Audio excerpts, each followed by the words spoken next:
Il suffit d'avoir un bon ministre de la Justice pour pouvoir mettre en jeu l'action publique.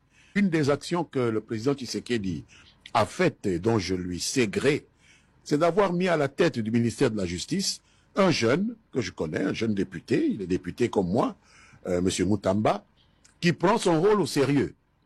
Il y a même cette guéguerre que j'ai qualifiée de guéguerre fâcheuse entre lui et le parquet. Mais il ne faut pas considérer cela comme une mauvaise chose.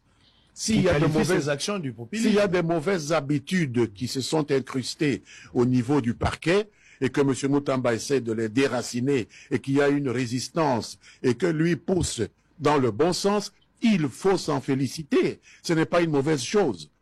Le ministre de la Justice peut exercer son autorité sur le parquet, pas sur les juges, parce que là, ça atteint quand même un corps qui devrait rester indépendant.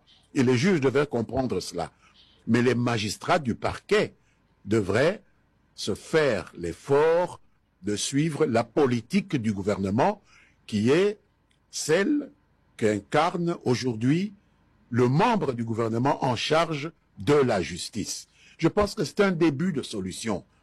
Ces mauvaises habitudes ne se perdront pas comme une génération spontanée, certes, mais petit à petit, nous constatons des mouvements de désengorgement de prison, des mouvements de mise un peu en ordre dans ces réquisitions où l'on pouvait arriver chez quelqu'un à des heures qui ne sont pas légales pour se saisir des biens immobiliers de tel ou de tel, des problèmes de torture. Votre confrère, le jeune Lokala, qui a été arrêté, torturé, etc.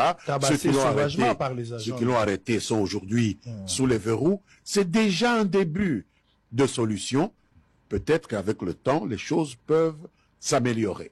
Maintenant que la guerre est ouverte aujourd'hui entre les magistrats de parquet et le ministre Moutamba, quelle sera la suite?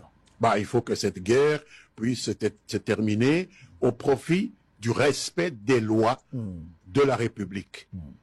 Le parquet n'a pas à faire la guerre contre un ministre qui a un pouvoir d'injonction sur lui. Le parquet doit accepter humblement de recevoir des injonctions. Ceux qui sont vraiment indépendants, ce sont les juges. C'est ça la révision de 2011.